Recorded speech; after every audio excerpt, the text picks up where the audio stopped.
compañera, hay que contar esos glóbulos rojos, glóbulos blancos.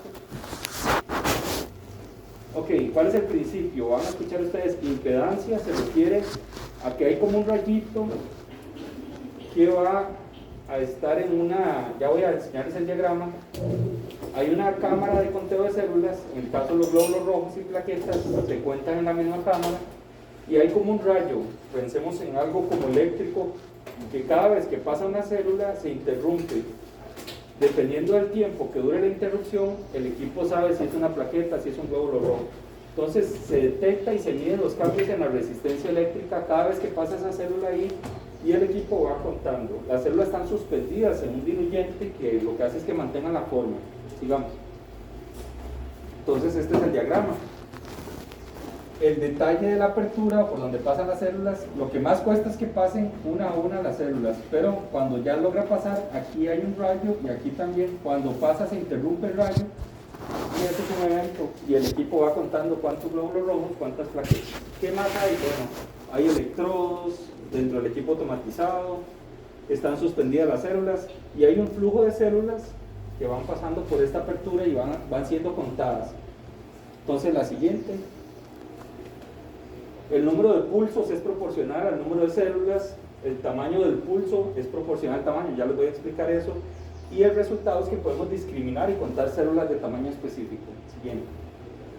Vean, esta célula es más pequeña que esta, entonces imaginémonos el pulso eléctrico o la interrupción del pulso eléctrico, en este caso es más pequeña y en este caso es más grande porque la célula probablemente es un glóbulo rojo y esta es una plaqueta. Entonces, entre más alto el pulso, más tamaño y el equipo lo cuenta como un glóbulo rojo. Y entre más pequeño, el pulso es más pequeño y una plaqueta. Entonces vean que estos números 50, 100, 150, 200 son femtolitros tamaño. Entonces nos va a tirar una distribución, más o menos los glóbulos rojos andan como en 100 femtolitros y los leucocitos los leucocitos van a estar más porque son más grandes, van a estar como entre el rango de 150 a 200. Y más abajo de 50 están las plaquetas. Entonces en esta curva, glóbulos rojos, leucocitos y plaquetas. Siguiente. ¿Esto lo mismo? No. Esto es tamaño y esta es cantidad de células, estas mesetas, por decirlo así. Aquí hay una cantidad de plaquetas que tienen un volumen, ya les dije, como de 50, y los glóbulos rojos andan entre 80 y 100. Entonces esta curva, la media de glóbulos rojos anda ahí como entre 80 femtolitros. ¿Qué pasa si tiene 100 femtolitros? Aquí están los que son glóbulos rojos más grandes y aquí están los más pequeños. Cuando hay muchos de estos o de estos, podría haber alguna enfermedad, una anemia, una leucemia, que hace que los glóbulos rojos no sean del tamaño normal, sino que sean más grandes o más pequeños. Siguiente. Igual, las plaquetas van a estar aquí, ya les dije, abajo 50 femtolitros. Femtolitros es como una medida de volumen para ver el tamaño.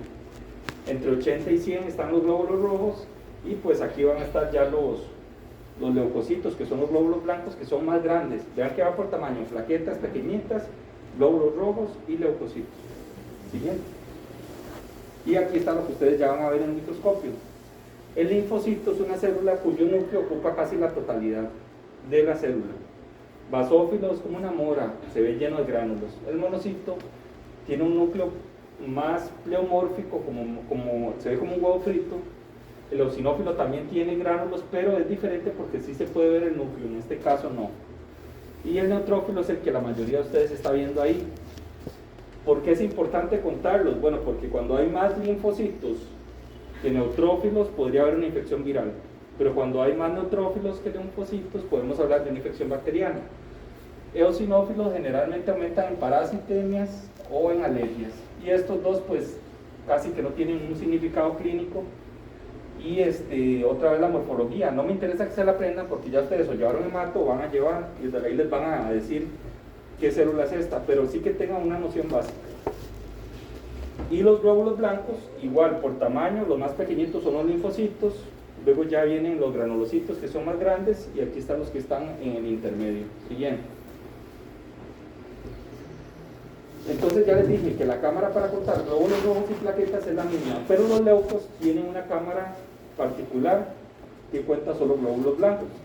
Es el mismo principio. Cuenta cuántos glóbulos blancos porque hay un evento que interrumpe un rayo, por decirlo así, que cada vez que pasa una célula se notifica de un evento. Pero además, los glóbulos blancos, hay algo que se llama citometría de flujo, que nos permite ver la granulación, el núcleo, el contenido del citoplasma. Entonces, siguiente. Lo que vamos a hacer es incidir un rayo sobre la célula y dependiendo de cómo se devuelve esa luz, vamos a saber si el núcleo es uno solo o está partido en pedacitos, o si tiene gránulos o si no tiene gránulos, y además del tamaño que ya teníamos, todo eso hace un algoritmo que al final nos va a decir linfocito, neutrófilo. Entonces el equipo va clasificando. Siguiente. Esto es un histograma o citograma. Las diferentes poblaciones se van acomodando. Conforme me voy desplazando aquí, son de mayor tamaño. Esta mancha aquí es un tipo específico de glóbulo blanco que es más grande. Entonces los hematólogos, con solo ver un histograma, pueden ver, por ejemplo, si esta mancha es más grande de lo usual, puede haber una leucemia o una infección. Los va acomodando por tamaño. Entre más cercanos aquí al cero, menor tamaño. Y entre más lejos, como en este caso esta mancha, mayor tamaño y mayor complejidad también. Más gránulos, el núcleo más pleomórfico, aquí es más uniforme. Ya lo vamos a ver, además de positivo. Ok, tamaño. Generalmente los linfos van a ser los más pequeños, los monos son los más grandes, los neutrófilos son más grandes que los linfos, pero más pequeños que los monos, y los eosinófilos están ahí como un poquito más grandes, y vea que tienen gránulos, pero por tamaño y complejidad se van clasificando las células. Entonces, si es una célula pequeñita con un núcleo que ocupa casi toda la totalidad, sabemos que es un linfo, pero si es más grande y tiene gránulos y el núcleo está como fragmentado, sabemos que es un neutrófilo. Si es igual al neutrófilo y tiene gránulos todavía más grandes, eosinófilo, y esta es la célula más grande que es el monocito y que tiene un núcleo como esparramado, así como que usted lo ha estripado. Lo que les decía, los hematólogos viendo estos gráficos de colores, en el otro grupo me preguntaron, los colores sí son estándar, digamos, siempre en los equipos van a tener el mismo color, los monocitos, los neutrófilos. Entonces los hematólogos viendo esta mancha, a veces ya ellos se aprenden como de memoria el tamaño de la mancha y viendo si hay muchas manchas o la mancha es muy grande, puede haber alguna infección. Obviamente lo más fácil es ver el conteo del equipo, pero los gráficos suelen ayudarnos. Siguiente. Seguimos con las manchitas estas. Entonces vean que los neutrófilos se ven porque son más grandes que, por ejemplo, los linfos, que están como esta mancha verde. Y aquí dice RBC Ghost. A veces los glóbulos rojos se fragmentan, cuando hay hemólisis quiere decir que se revientan y quedan unos fragmentos. Entonces se puede ver como un fantasma, una sombra ahí que no tiene significado, nada más puede significar hemólisis. Y los basófilos aquí se ven de esta manera. Los gráficos se pueden interpretar. Siguiente. Seguimos con los gráficos. Entonces vean, linfocito, célula pequeña, es el más simple, el mono es el más grande, el neutro es el más complejo porque tiene el núcleo como segmentado y con gránulos. Y el eosinófilo es como un neutrófilo, pero tiene solo un tipo de gránulo, entonces por eso lo identificamos. Siguiente. Lo que les decía de las manchas. Por ejemplo, esto no es usual, digamos, ya sabemos que están los linfos, que están los neutrófilos, y si aparece una mancha ahí muy grande, podrían ser blastos, una leucemia, digamos, son células muy grandes, más grandes todavía que los neutrófilos. Siguiente. Y este es ya el reporte. WC, en inglés, células blancas. Ajá. Y dice 12.97, pero es por 10 a la 9 por litro o 10 a la 6 por litro. Entonces, esto significa 12.970 y generalmente los glóbulos blancos están entre 5.000 y 10.000. Este paciente tiene un poquito aumentado los glóbulos blancos. En cuanto a la hemoglobina, ella normalmente en pacientes normales anda como alrededor de 15, 14, ya si está abajo de eso el paciente podría tener un sangrado. El hematocrito igual, evalúa la fórmula roja. Entonces, nada más para que vean esto, El hemograma va a evaluar tres partes, que son la serie blanca, que son los glóbulos blancos, la serie roja, que es la parte de la anemia, y muy importante, las plaquetas. Las plaquetas deberían estar como entre 150.000 y 500.000. Cuando está bajo de eso el riesgo de sangrado, cuando están aumentadas, podría en ciertos casos haber riesgo de algún trombo, pero no es muy frecuente. Más bien los trombos se relacionan con otras pruebas que ya vamos a ver. Entonces este es el recuento completo de células que nos va a dar un equipo automatizado. Entonces las células blancas, las células rojas para ver si hay anemia y las plaquetas para ver, por ejemplo, en un dengue se bajan las plaquetas o hay pacientes que las manejan bajas por enfermedades autoinmunes. Siguiente. Los histogramas es esto que ya les enseñé. El diámetro de las células en femtolitros, los linfocitos son los más pequeñitos, los monocitos más o menos andan entre 60 y 120, basófilos 70 a 130, eosinófilos. Entonces usted puede darse una idea con esta tabla de cuál, si ustedes lo ven ahí, ustedes me pueden decir ahora, profe, este es un linfo, y el linfo es como similar en tamaño a un glóbulo rojo, pero ya un neutrófilo es mucho más grande. Entonces ustedes ahora lo van a ver ahí en las láminas que tienen. Siguiente. Por la distribución de tamaño, como les decía, usted puede clasificar las diferentes células. Entonces, qué sé yo, pregunta de examen, muy fácil. ¿Cuál es la célula blanca o el leucocito más pequeño? Siempre van a ser los linfocitos, ¿verdad? Ahí en todas las gráficas está. El más grande siempre va a ser el monocito. El neutrófilo está ahí como intermedio. Siguiente. En la práctica, todos estos desplazamientos, generalmente lo normal es que haya un pico grande de leucocitos, siempre tenemos más neutrófilos, pero cuando hay picos de este tipo, 1, 2, 3 picos, quiere decir que hay alguna alteración, alguna infección, o una leucemia, un mieloma, cualquier. Entonces, ustedes no tienen que aprendérselo, pero viendo el histograma, un hematólogo puede saber si un paciente tiene alguna alteración. Siguiente. Esto no es nada. Siguiente. Analizadores hematológicos. Bueno, ya vamos a ver los equipos que hacen lo que ustedes están haciendo hoy, contar células. Entonces, siguiente. La automatización, igual que en cualquier equipo, mayor eficiencia, mayor productividad, exactitud y precisión, y capacidad de medir nuevos parámetros, que tal vez manualmente no tenemos acceso. Siguiente. Un equipo de estos tiene, para que tengan una idea, una capacidad de hacer 100 muestras por módulo. Un módulo es una cajita de estas. Y en el caso de fluidos corporales, porque ellos hacen muestras, no solo hemograma, a veces se puede analizar líquidos cefalorraquídeos, líquidos sinoviales, para contar cierta celularidad ahí. ¿Qué parámetros? Bueno, imagínense que 31 parámetros nos da este equipo. Glóbulos blancos, glóbulos rojos, hemoglobina, hematocrito, y nos da números absolutos y números relativos. Los números relativos es el porcentaje y absolutos cuántas células por microlitro, por ejemplo. ¿Cuáles son los principios? Bueno, citometría, lo que yo les decía para contar, diferencial de leucocitos, corriente eléctrica y enfoque. El método de hemoglobina es un método donde se lisan los glóbulos rojos y se cuenta cuánta molécula de hemoglobina tenemos. Los volúmenes de muestra es algo que les puede dar problema a la hora de llegar al laboratorio porque los niños a veces cuesta sangrarlos, pero vean que las muestras son pequeñas, 88 microlitros realmente es poquito. Lo importante ahí es que la agiten, que la muestra, aunque sea poquita, esté bien agitada. Y bueno, todos tienen su control de calidad, que son células que ya vienen preparadas y estabilizadas. Bien. Ok, los parámetros reportables, glóbulos blancos, glóbulos rojos, hemoglobina, ancho de distribución, las plaquetas, reticulocitos. Reticulocitos es un tipo de glóbulo rojo que aparece cuando a veces hay anemias y todavía tienen restos del núcleo. Y bueno, esto es lo que ustedes van a ver en un hemograma. Siguiente. Los fundamentos. Okay. La hemoglobina, básicamente, lo que yo les decía, los glóbulos rojos se van a enlisar y se va a dar una reacción que al final nos va a permitir medir un complejo que se llama SLS con hemoglobina. Más que todo, no nos enredemos, es como la espectrofotometría que usamos el otro día: mayor intensidad de color, más señal, más hemoglobina.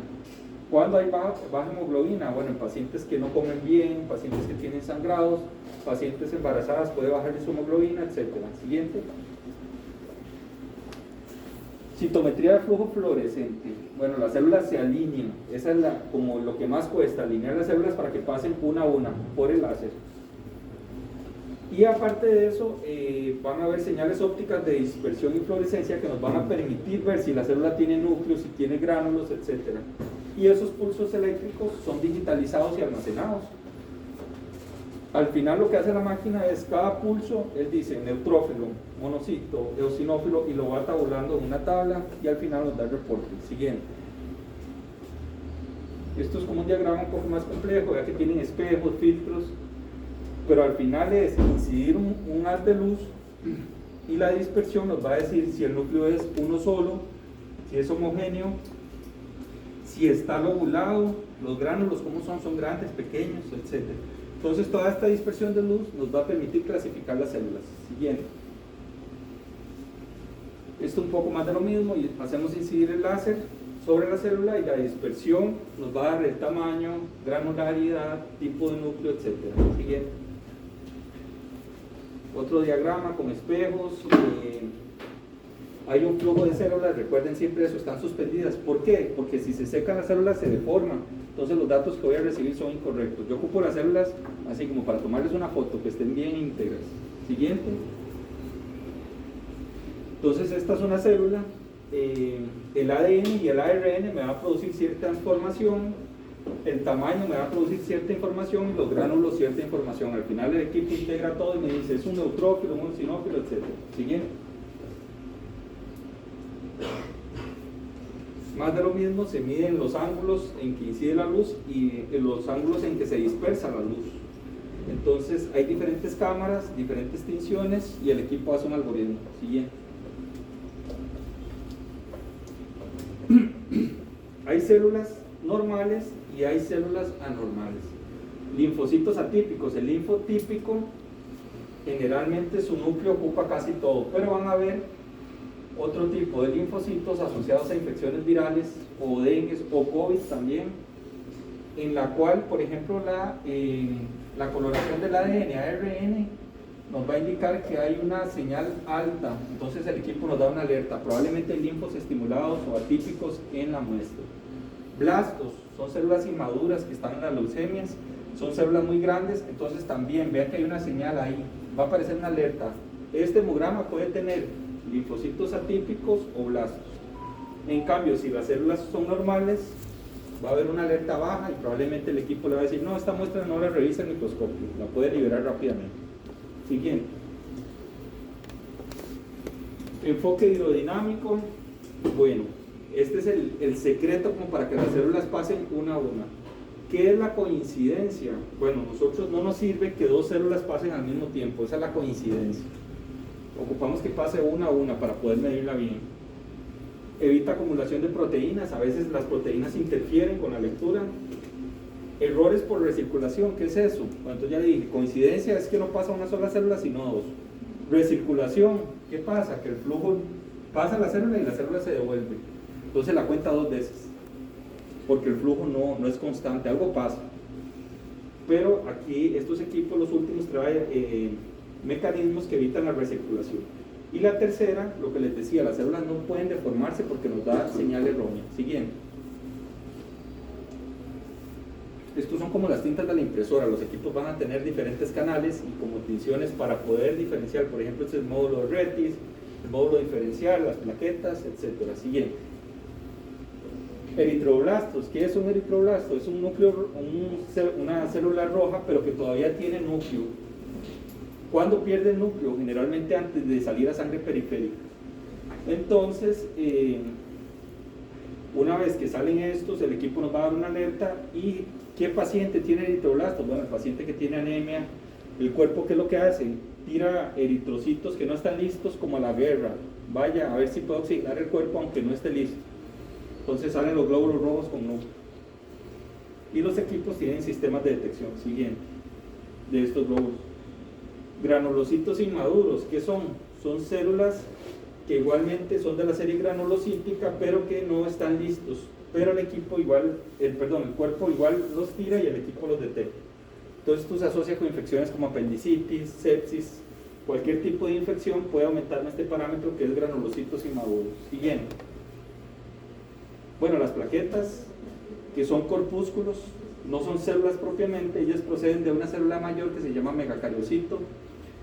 Tienen mitocondria y tienen ciertos gránulos, pero son mucho más pequeñas. Entonces, el problema de las plaquetas a la hora de contarlas es que a veces se agruman. Si ustedes no mezclan bien el tubo, se van a hacer grumos de plaquetas. Siguiente.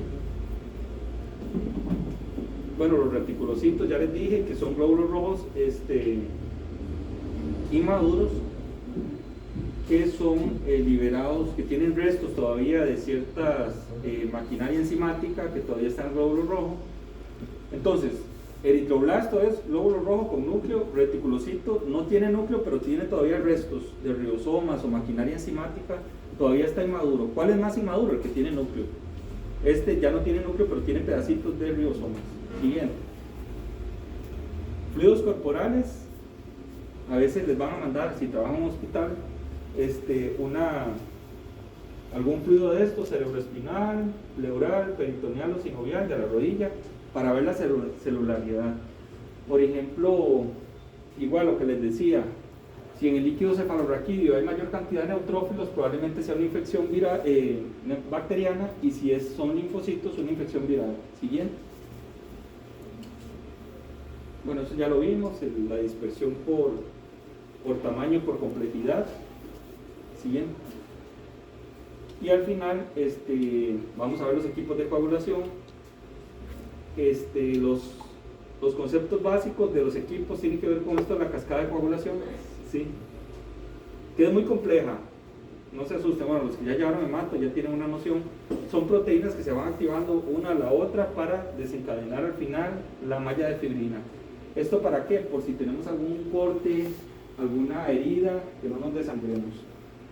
Nada más de esto, no hay que aprendérselo. Hay una vía intrínseca que siempre está en acción en el cuerpo, y hay una extrínseca que actúa ante un trauma. Siguiente.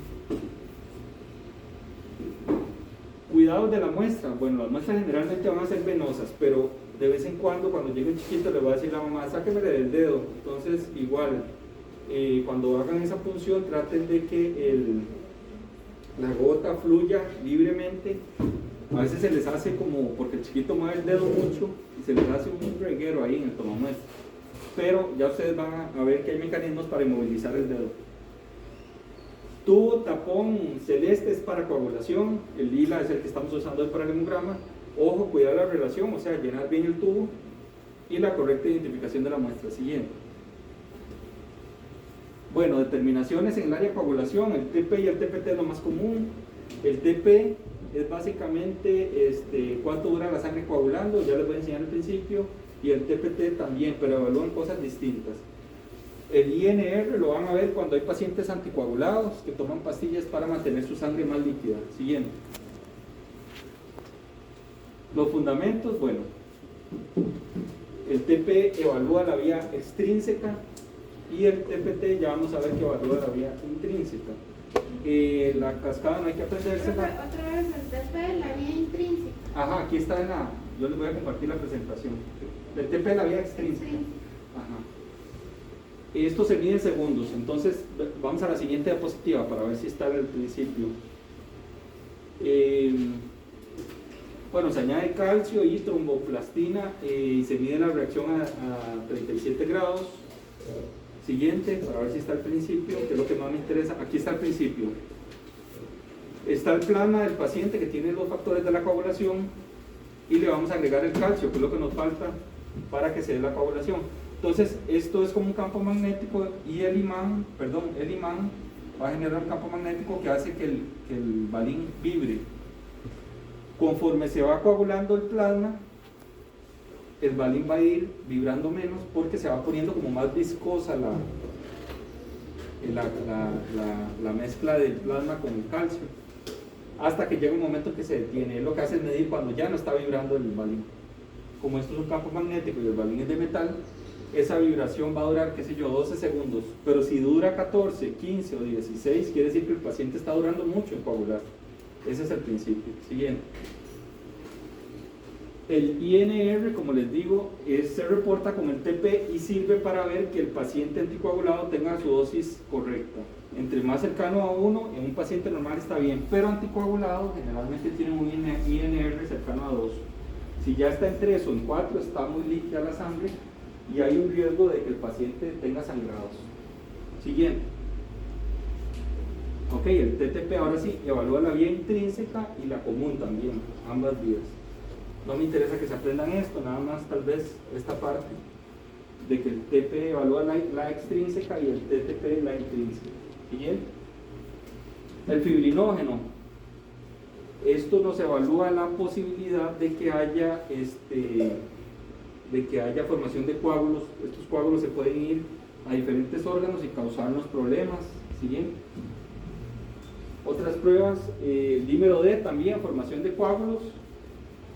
Y las patologías generalmente son trombosis venosas profundas, generalmente en las piernas, coagulación intravascular diseminada o tromboembolismo pulmonar. Cuando ese coágulo se va a los pulmones, la gente puede morir porque pierde su función en el pulmón. Siguiente. El fundamento automatizado, bueno, todas estas pruebas se puede hacer de manera automatizada. La coagulación es la que más me interesa. ¿Cuál es el principio? El aumento de la viscosidad. Conforme se va coagulando la sangre, la viscosidad se ve, digamos, aumentada y el balín no va a vibrar de la misma manera. Siguiente. Equipos, bueno, son estas cajitas.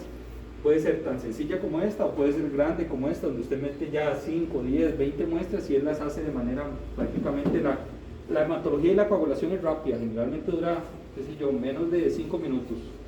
Siguiente. Siguiente. Y esta es la última, aplicaciones de pruebas de coagulación. Cuando vamos a operar a un paciente para evitar que se lleve una sorpresa al médico y que el paciente empiece a sangrar en la operación, para monitorear tratamiento con anticoagulantes, para pacientes con trombosis y para diagnóstico de coagulopatías, qué sé yo. Hay gente que nace con algún factor defectuoso y los hemofílicos, por ejemplo, no sé si han escuchado que tienen muchos sangrados, todo este tipo. Creo que esa es la última, ¿verdad? Ajá. ¿Cómo es que los recuerdo de tipo de sangre? Con ese tubo que sangramos, pero había que tener reactivos anti-A, anti-B, anti-D, entonces se ve como una aglutinación. Y si gusta revisamos al microscopio y nos vamos, nada más las láminas que